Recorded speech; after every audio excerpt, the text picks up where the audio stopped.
Hey, hi, hello. Welcome to Diana Emerson. Today we are listening to the most chilling cases you've ever heard.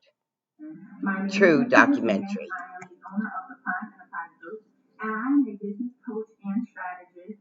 What I do is help entrepreneurs build successful businesses from the ground up. Makeda Jenkins had reached the pinnacle of success when her life was tragically snuffed out. On June 29, 2017, a masked intruder entered the Jenkins family home in Lake Worth Beach, Florida. Oh The man. 33-year-old mother of three was the only casualty in what at first appeared to be a random incident. Multiple frantic calls to 911 alerted the police, who arrived at the scene with haste. As the investigation unfolded, though, it became clear that there was more to the shooting than met the eye. Investigators would soon uncover that success went hand in hand with jealousy and greed. It was also apparent that the higher one climbed the ladder, the harder one fell. But was Makeva's success the real reason she was killed? With beautiful beaches and a humid subtropical weather system, Lake Worth Beach, Florida is a popular beach town destination. The city's name is derived from a body of water that lies along its eastern border, Lake Worth Lagoon. Lake Worth Beach has a population of 42,000 people, and the citizens are considered to be some of the friendliest people in Florida. In terms of crime, Lake Worth Beach is by far one of the safest areas in Florida, with violent crimes being almost non-existent. However, in 2017, the murder of Makeda Jenkins shocked not only her family, but the community as a whole. Born August 9, 1983, to Mother Quest Harold and Father Alvin Mays, Makeda Kenya Harold Jenkins was raised by her grandmother, Gloria Harold, alongside her brother Maquavius Quay Greer in Belle Glade, Florida. She was a determined young woman who earned herself a degree in criminology from the University of South Florida, and then went on to obtain a degree in social work from Barry University in 2009. During this time, she had also become a single mother following the breakdown of her relationship. Not one to give up, Makeda maintained her faith and continued to strive for better for herself and her daughter. In 2009, at a New Year's Eve church event, she would go on to meet Yuri Jenkins. Yuri happened to be the son of a minister that Makeda had known quite well. Both were driven, and both were active in their church lives. It was a perfect match. They eventually married each other in 2010. Yuri also had a child from a previous relationship, but they worked well together as a blended family. They eventually welcomed two more children together, a boy and a girl. Both Makeda and Yuri worked hard in order to provide a stable life for their growing family and made several attempts to open their own businesses. Both were trying desperately to establish themselves, but were failing horribly. By 2013, they were homeless and living in their car. Yuri, however, encouraged Makeda to attend a business seminar at a financial literacy institution. Following the seminar, Makeda was able to use this new knowledge to pull her family out of poverty. Her greatest supporter was her husband, Yuri. Following this feat, Yuri encouraged Makeda to use her newly learned skills to teach other people. She developed her own company to help people build their lives through proper financial planning. As Yuri encouraged her to pursue her passion, he continued to work as a barber from their home. The family had finally reached the pinnacle of success as Makeda's company took off soaring. She was now making a yearly salary of 6 figures and had become popular on social media sites by promoting her brand. Yuri remained a constant support to Makeda. And there was even more good news. Makeda was expecting her third child. But no one could imagine the terrible fate that awaited her. At 2 a.m. on Thursday, June 29, 2017, Palm Beach Sheriff's Office deputies and paramedics arrived at the residence of Makeda and Yuri Jenkins following a series of frantic calls.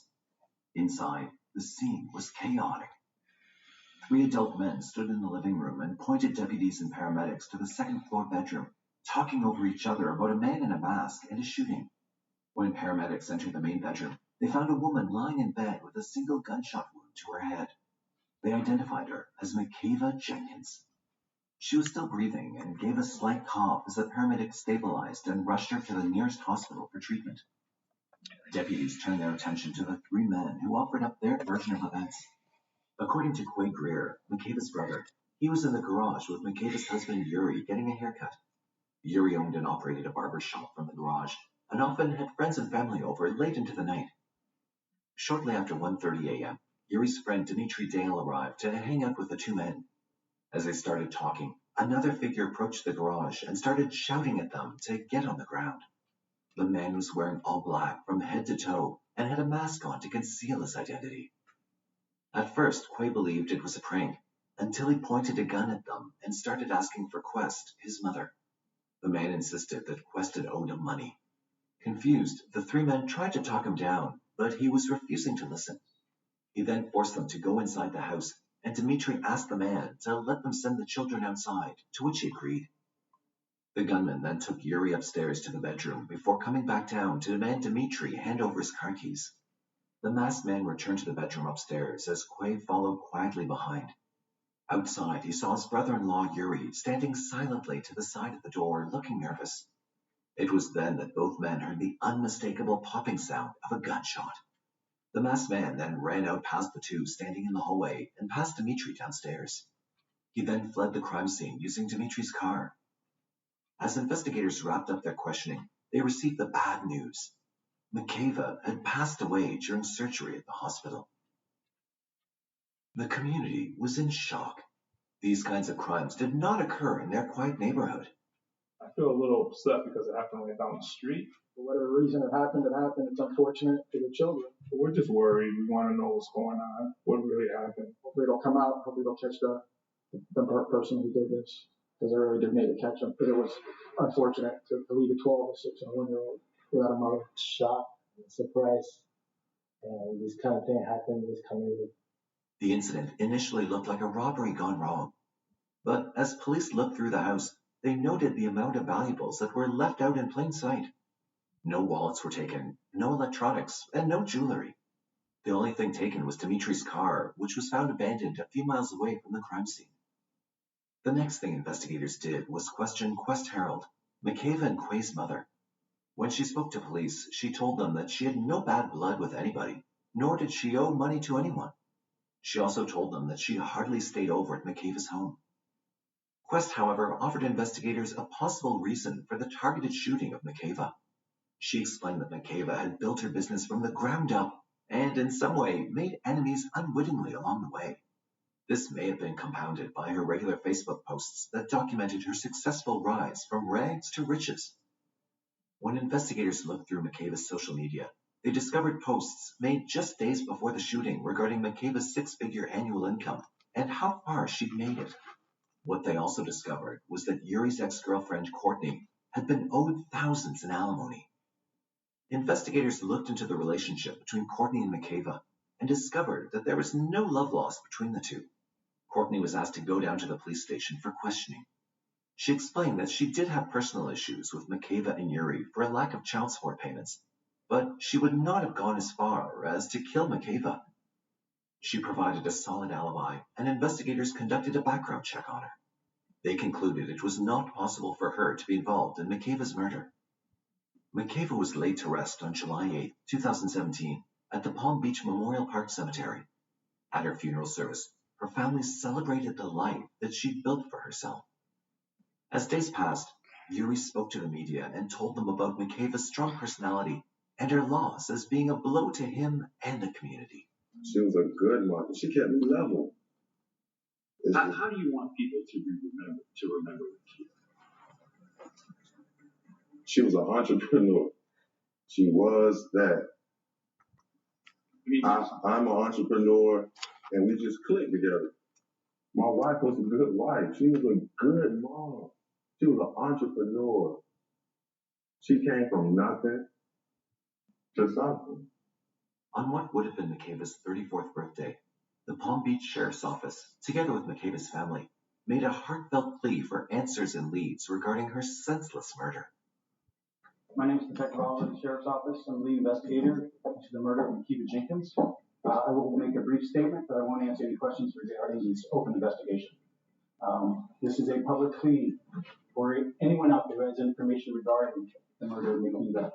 We do have something specific that we're asking the public if they saw something at a particular time, and that is because the suspect, after murdering Makeva, left the scene in a white Dodge Charger. He abandoned the Charger on Lawrence Road, just south of Pensacola, which is about 0.9 miles from the scene. We believe that either that person left on foot, had a car waiting for them, and we are just asking if anyone in that area between the hours of 1:50 in the morning and 2:20 in the morning on June 29th, which is a Thursday. If they saw a car on the shoulder of the road, if they saw anyone walking, please call the sheriff's office. We also have many applications out there that you can anonymously put information on, including Twitter, YouTube, Facebook. So that's basically what I wanted to know. So I'm asking if anyone know of anything that could lead to the arrest of the persons or the people that had anything to do with this, then please let it be done. Please let it be known, contact us. Palm Beach County Sheriff Department, because we need your help. I would like to say, we didn't have a whole lot of money coming up, but if I had money, I would offer the biggest reward I could possibly have to help us come to some kind of closure in this case. Investigators returned to their one solid lead, Dimitri's car, the white Dodge Charger. Investigators began asking for the security footage from homes in the area close to Makayva and Yuri's home and scanned all the footage. What they discovered was unexpected and provided another layer to their investigation. The white Dodge was seen a few houses away from Makayva's place minutes before the shooting. 2 men were visible in the vehicle, but the footage was grainy at best. What was curious, though, was that one of the men had gotten out of the car when it stopped and started walking away. Investigators had already looked through the car when they impounded it and discovered several receipts for fast food restaurants. Investigators then turned their attention to contacting the fast food restaurants to find footage of the vehicle. They soon discovered that Yuri's friend Dimitri Dale had spent the evening driving around the city with an unidentified man hours before Makayva's murder. In one video, they were seen pushing the car out of the driveway of a fast food restaurant for some unknown reason. Investigators once again called Dimitri in for questioning and asked him about the man who he dropped off minutes before Makayva's shooting. Dimitri answered truthfully and explained that it was his friend, 19-year-old Jovan Joseph. To investigators, something felt off about the entire situation. In order to put together this puzzle, they reached out to Quay, Makayva's brother, and tried to make sense of Jovan's connection. Quay spoke to investigators and explained that he'd met Jovan earlier on Wednesday, June 28, 2017, when he came to get a haircut at Yuri's. Jovan, he said, was Dimitri's friend, and he'd met him there for the first time on that day. But what he said next made investigators do a double take. Quay told the officers that after Yuri gave Jovan a haircut, all 3 men, excluding himself, walked over to Dimitri's car. They were huddled together in deep conversation while Quay remained behind playing video games. After noticing them, he walked over thinking he could give his contribution to the conversation. However, when he got to the car, the talking came to an abrupt and awkward halt. When asked what he heard from the conversation, Quay told investigators there was nothing more spoken and everyone went their own way. But his next words were going to turn the case on its head. Quay told investigators that on the night of the shooting, the masked man had somehow sounded familiar. At first, he couldn't place the voice, but after thinking about it, he thought the man sounded a lot like Jovan Joseph. Investigators now turned their attention to Yuri. Yuri's phone records were subpoenaed, and investigators combed through them for unusual activity. No calls were made to Jovan, but there was an unusual amount of communication between Yuri and Dimitri. However, it wasn't an immediate red flag, as they were friends and communication between them was expected. Investigators then turned their attention to Dimitri's phone records. There also seemed to be high call activity between Dimitri and Yuri from both sides. But what piqued the interest of investigators was another name that popped up on Dimitri's call logs, Jovan Joseph. To investigators, Dimitri looked as if he was playing the middleman for communication between Yuri and Jovan. All calls between the 3 men seemed to circle around each other. However, there was still no hard evidence. There could always be an innocent explanation, so investigators turned to the couple's financial records. Nothing was amiss. Makayva made more money than Yuri, but neither seemed to be in any financial debt that would require one of the spouses to murder to make money. Yet, after some snooping around, they discovered Makayva had a life insurance policy to the value of $500,000. They sniffed a motive. Another round of questioning ensued. Yuri maintained he'd only met Jovan earlier that day and that he wasn't aware of Makeva's insurance policy. Dmitri also kept his cool about him. He kept to his story that he and Jovan had visited Yuri's barbershop before hanging out for the rest of the day. He then dropped Jovan off before making his way to Yuri's house. He was there until Makeva's murder and remained there until police questioned him at the scene. Investigators now needed to speak to Jovan. Jovan was brought in for questioning. He too had a similar story about meeting Yuri that Wednesday, but when pushed further, he provided investigators with an alibi. At around the time Makeva was shot, Jovan said he was visiting a friend in the hospital. This was easy enough for them to verify. After paying the hospital a visit, investigators now realized Jovan was hiding something. He was indeed at the hospital, but it was an entire hour later than he claimed. However, to this point, everything investigators had was purely circumstantial. There was no connection between Jovan and Makeva. As far as they knew, he never met her at all. Investigators now turned to Makeva's friends. The case was about to take a very dark turn as the social media facade of perfection was about to come crumbling down. Makeva's friends held nothing back. They told investigators that Makeva and Yuri had hit a rough patch in their relationship. The marriage was coming apart after Yuri was discovered having multiple affairs. Makeva forgave him, but he'd reached a boiling point. She eventually asked him for a divorce. A divorce would spell ruin for Yuri. Yuri did have his barbershop business, but Makeva was ultimately the breadwinner and brought in the major chunk of their finances. She was also going to take the children and the house. Friends also explained to investigators that when Makeva found out she was pregnant, she decided to hold back on divorcing Yuri. Her friends, though, alleged Yuri was not particularly happy about the unborn child. He was enjoying being taken care of by Makeva and still being able to play the field. But this was still just everyday gossip among friends about marital problems some married couples experienced. So, investigators returned to the insurance policy theory. Investigators made contact with the insurance company and discovered that Yuri had called the company to query about cashing out the policy. Things were heating up now, as investigators remembered Yuri denied knowledge of the policy. When they queried about the beneficiary of Makeva's policy, they were shocked to discover that a few months prior to her death, she'd changed her beneficiary details. Rather than her husband Yuri, Makeva had made her grandmother Gloria Harold the policy beneficiary. Investigators were also given a record of the call between Yuri and the insurance company. No barking. Lulu, no barking.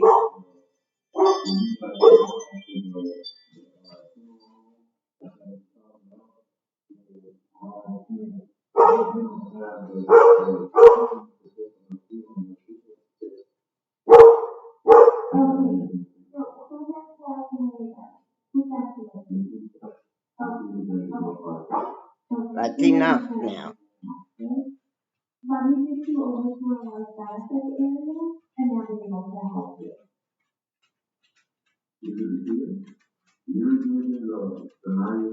So far, you guys have been very good. Well, unfortunately, I can't disclose that because it's very confidential. I can only speak to insurance file. This is inaudible.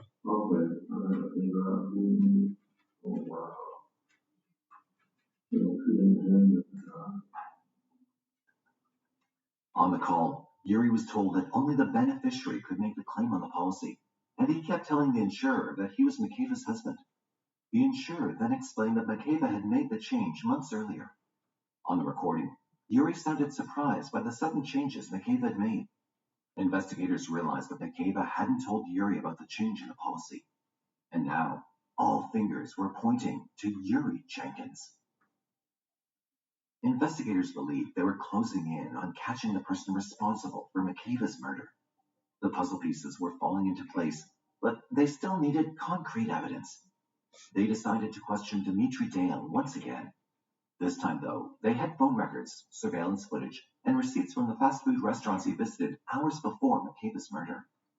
Talk about stuff that needs to be honest. Because I don't hide anything. It's just gonna hurt you. Yeah, I'm not the reason to. I want you to clarify that this is you sending the message to Joanne or back and forth with Joanne. And then you can explain what you mean by this. It's not that I was trying to cover for them, I just didn't want to say nothing. I just didn't want to say nothing. So if that's covering. Go for the man. I did lie. And I was just saying, listen, man, I don't want nothing to do with this. You need to watch who you talk to. Because, you know, people can go and they say you're going to give up, this and that, but he kept pressing. But I talked to your father, he told me the truth. See, if I offered me $1,500. You know, that state attorney's office prosecutors still can't charge you as an accessory. Okay, or conspiracy to commit murder on the surface, but I want to use a witness. Okay? Dimitri played it cool with investigators until they told him they were able to charge him with accessory to murder. The possibility of a criminal charge was enough to get Dimitri singing. He told investigators that Yuri was looking to have someone killed, but he didn't mention who. Dimitri knew Jovan had a bit of a rough background and may be able to help Yuri with this problem. He told investigators that he put the two men in contact but stayed away from the entire plot. Investigators then offered Dimitri a deal. He could either be a co-defendant or a witness to the crime. Dimitri then agreed to use a wire in order to record Yuri talking about the crime and admitting to hiring Jovan to kill Makeva. Dimitri first started chatting with Yuri and telling him that Jovan had been talking to police and was starting to get nervous about the situation. Yuri, however, shut Dimitri down and told him to tell Jovan to keep quiet about everything. From the wiretaps, they uncovered that Yuri agreed to pay Jovan just $1,500.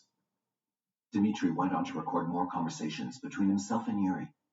These conversations included Dimitri asking Yuri to help him out if ever the situation got any worse, and Yuri agreed, but constantly asked Dimitri to play it cool. Jovan was brought back for questioning after investigators analyzed the recordings of the wiretaps. He maintained his bravado and denied any involvement in the murder of Makeva Jenkins. This is a very unfortunate time in life, but you also don't want to be the only one taking the fall. They then told him that they already knew he was involved. Investigators explained that Dimitri agreed to use a wiretap and recorded Yuri confessing to hiring Jovan to kill his wife Makeva. I didn't shoot the lady. I didn't do nothing. Did you let Yuri just walk away? I was really just trying to help him out, really, to be honest. Jovan eventually told investigators that Yuri paid him to kill Makeva and make it look like a robbery. Makeva's brother Quay had not been involved in the plan in any way, he clarified. He told investigators that Quay's reactions only helped make the entire scenario more realistic. Then investigators asked him why he didn't just shoot her somewhere else, to which he responded that Yuri told him he only had this one chance to get the job done. Shooting Makeva in the head would ensure she was silenced once and for all. Jovan Joseph was arrested in September of 2017. Armed with all the information they needed, investigators now confronted Yuri. As per the usual, he denied all knowledge and told investigators he loved his wife. He admitted to cheating on her, but said he would never have orchestrated such a plot. After 2 hours of back and forth with investigators, they'd had enough of Yuri's baseless claims to innocence. You should be charged in first degree. What? Investigators arrested him and charged him with first-degree murder in December of 2017. Yuri maintained his innocence as he was taken away by police officers. Makeva's family was devastated by the news. I don't have no feelings toward this. I don't even know what to think about it. Either way, Makeva's children gonna be out of mom and a dad. I'm just glad justice is coming to it. They believed Yuri and his story of the masked intruder. To them, it was a betrayal beyond measure. The entire time, Makeva's family stood by Yuri, as he also overcame the grief of losing his wife and the mother of his children. Dimitri and Jovan were offered remarkably reduced sentences, but in return, they were to turn state witnesses against Yuri in court. Dimitri was given a probationary 15-year jail sentence, whereas Jovan's charges were dropped to a second-degree manslaughter charge. All three conspirators remained in custody as prosecution and defense teams worked to develop solid cases for each of their clients. In January 2020, the trial was shelved after the second day of jury selection. Potential jurors told the judge they overheard the victim's mother discussing the defendant's guilt Don't and get believed in their that judgment water. may be prejudiced. However, the onset of the COVID-19 pandemic delayed the trial until April of 2022. Dimitri Dale was the first witness to take the stand. He testified that he was tasked with arranging the meeting between Yuri and Jovan. Dinner. Come on. Dinner. Lulu, stop.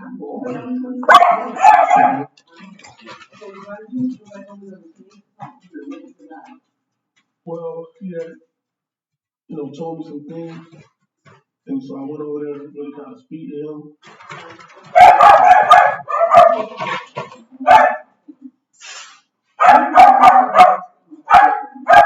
This would have been, I'm assuming,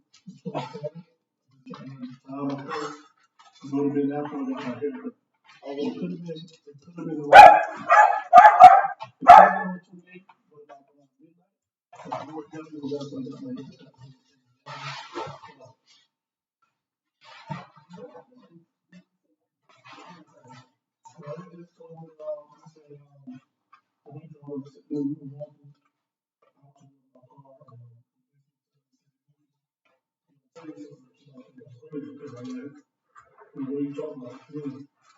Said, "Well, I'm looking at the council. I said, why they would want to do something like that?"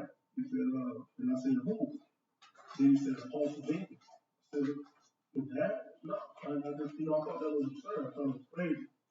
He went on to tell the court that Yuri wanted the job done with urgency. Yuri's defense team, which included attorney Greg Lerman, came out swinging and pointed out that Dimitri had given 3 different statements that were consistently changing. He also pointed out that the prosecution's star witnesses were liars who were known to change their stories when it suited them. You're going to hear that Dimitri Dale gave a statement on June 30th of 2017. You're going to hear that he gave another statement on August 14th of 2017. You're going to hear that he gave another statement on October of 2014.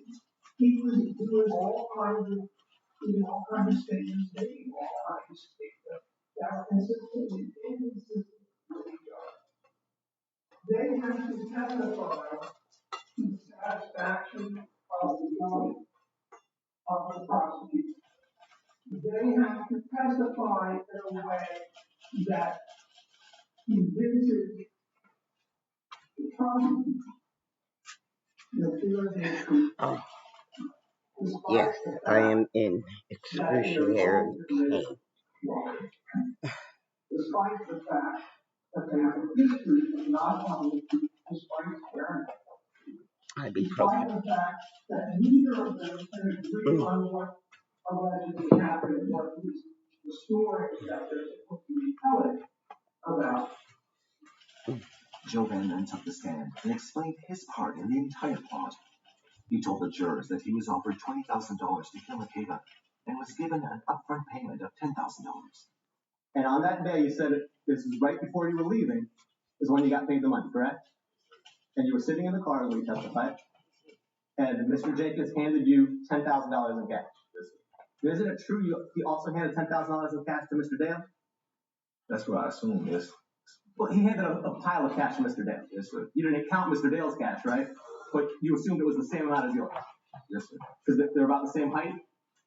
Were the stacks about the same size? Well, I don't know, sir. You didn't look at the money he got? No, sir. But you looked at the money you got, right? And you testified they were all hundreds, right? I don't remember, sir. You don't remember that they were all $100 bills? You said that I testified it was all $100. No, I'm asking you right now. Were they all $100 bills? I don't remember, sir. You don't remember? No, sir. Jovan had directly contradicted the statements he made to police during his interrogation. He went on to tell the jurors that Yuri handed Dimitri another stack of cash for his part in the plan to kill him. The defense argued that Dimitri had, in fact, Maddie, didn't get enough food in order to avoid a harsher sentence. After questioning Jovan on the amount of money both he and Dimitri received from Yuri for their help with murdering Makeva, the defense then brought forward another angle of questioning. This time they provided text messages exchanged between the men as proof that neither of them received the amount of money that they were testifying to in court. Is that the text message that you're familiar with? Yes, sir. And that's the text message you sent to Mr. Dale, correct? Yes, sir. And in that text message you say, bro, bring me 20, I need it for gas. Meet me somewhere, that's correct? Yes, sir. So that's about 3 days after you got $10,000 in cash. You need money for gas. Yes, yes, sir.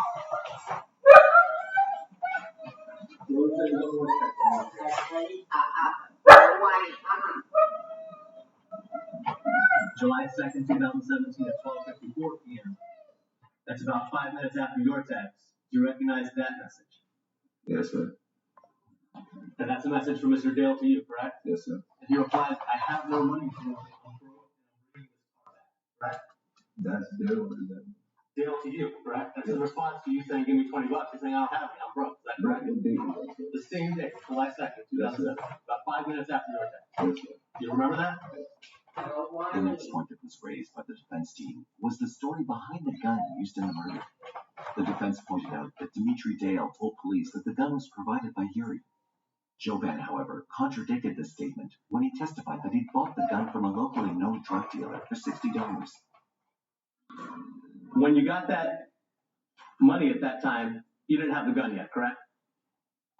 The revolver? No, sir. In fact, you went from Mr. Jenkins' house to find safe word to get the gun? Yes, sir. And whose idea was it to get a revolver? Dale's idea. And why did he say to get a revolver? Leaves no shell. Leaves no shell? What does that mean? Leaves no shell? Not enough evidence for the police to like the cartridge when you shoot the gun, it doesn't leave a shell on the floor? Yes, sir. Okay. And Mr. Dale's one who explained that to you, correct? Yes, sir. You gave him one of those $100 bills that you had from Mr. Jenkins? I don't know if it was. I don't know how much I paid for it, sir. Well, how much was the gun? I've been paid $100 for it. I know I got $100 for it. He testified before that the gun was $60. Does that sound right? Yes, sir. And when you gave him $100, he gave you back change? Yes, sir. This is a drug dealer that provides change. Following the defense's breaking down of the key witnesses' changing testimonies, the trial moved to the next stage. Dimitri provided the court with details of how all three men plotted and planned ways in which to kill Makeva. Did this defendant, Jenkins,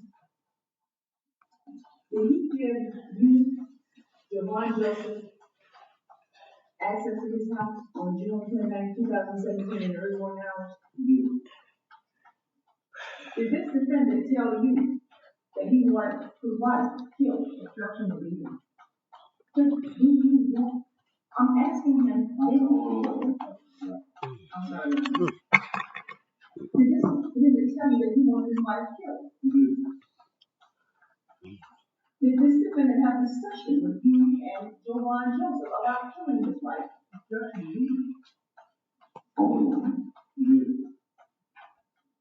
Did this defendant ask you to bring Jovan Joseph back to his house during the early morning hours of June 29, 2017? But the drama did not end with the testimonies of the key witnesses. On the fourth day of the trial, Huy Greer was asked to take the stand as the final witness to the crime. However, as he made his way toward the stand, he was overcome with emotion and tried to attack Yuri Jenkins. Huy had to be removed from court. He later returned after apologizing for his behavior and provided his version of events to the jurors. I want to start by apologizing to the judge, and I want to apologize for my actions and how I disrupted everything. He tell us not to move, get down on the ground and don't move. Okay, now are you able to have any type of conversation with the defendant while you both are lying down on the ground? Yes. What are you both, or who's saying what to whom? I told him that, hey, isn't that your friend from earlier that day that came? He told me no. And then it went on to say that, hey, we need to do something about this, yo. We can't just let this man come in here and do whatever he want to do. You know, we live here, the kids here, we got to do something. We can't just sit here. So you both are down on the ground. You're somewhat whispering to each other, and the gunman is making his way over to that hallway to the left where your sister is asleep in her room? Yes. And you said you're thinking, You asked him, is that your friend or the guy who came over earlier? Yes, Now, which friend are you referring to? Are you talking about the guy that came over with Demetri Dale or someone else? the one that came over with Demetri Dale. And the defendant told you that that was not him? Yes. I heard the gun go off. How many times did you hear the gun go off? One time. And after the gun went off, what did the gunman do? He sprinted out. He ran out the room as if he was, in a track meet. In his testimony, Quay included how he tried to make a move to tackle the intruder, but Yuri warned him against doing anything. Having questioned and cross-questioned both the witnesses, the prosecution and defense teams made their closing arguments. The defense appealed to the jury to consider the unreliable nature of the witnesses, whereas the prosecution reminded them of the greed that pushed a husband to kill his wife. This case is about lies and liars. Plain and simple. It is the burden of the government to provide you with truthful, honest, sworn testimony. He was there to take one thing only, and that was to snatch the life of Makiva Jenkins. He was there to complete the job that the defendant asked him to do. And he either received $1,500 or $10,000, and he was promised additional money. 28 days before her death, that the one policy was changed, and he assumed that the second policy had been changed also. On May 6, 2022, the jury found Yuri Jenkins guilty of first-degree murder. In the Circuit Court of the 15th Judicial Circuit, Criminal Division in and for Palm Beach County, Florida, case number 17 CF 008721BXX, Division News, State of Florida versus Yuri Jarrell Jenkins, defendant. Verdict. We, the jury, find as follows. As to count one, we find the defendant guilty of first-degree murder as charged in the indictment. So say we all, the 6th day of May 22nd in West Palm Beach County, Florida. Signed by the jury foreperson. Judge Kirk C. Volker sentenced Yuri Jenkins to life imprisonment following the reading of the verdict. Demetri Dale was sentenced to spend 45 days in jail and a probation period of 15 years for his role in the murder-for-hire plot. His original charge of first-degree murder was dropped due to his role as a witness in Yuri Jenkins' case. A few weeks after Yuri's sentencing, Jovan Joseph was sentenced to 15 years in prison for being the trigger man. He was given credit for the 5 years he'd already spent in jail, and therefore will only spend 10 more years behind bars. Yuri's attorney, Greg Lerman, filed a motion to vacate the verdict or have a retrial for his client. He argued that the state allowed improper and contradictory testimony from both Demetri and Jovan in their case against Yuri. The motion was denied, and any further appeals have not yet been refiled. Yuri Jenkins was assigned a public defender for the purpose of filing an appeal. The matter is currently pending review by the 4th District Court of Appeal. The case of Makiva Jenkins is tragic in that she was a woman who truly had the world in the palm of her hands. All she ever worked for was her family and wanted to see them progress. Sadly, the person she loved and trusted was the person who took it all away from her in the end. Let us know your thoughts on the tragic story of Makiva Jenkins. Do you think Demetri and Jovan deserved longer sentences?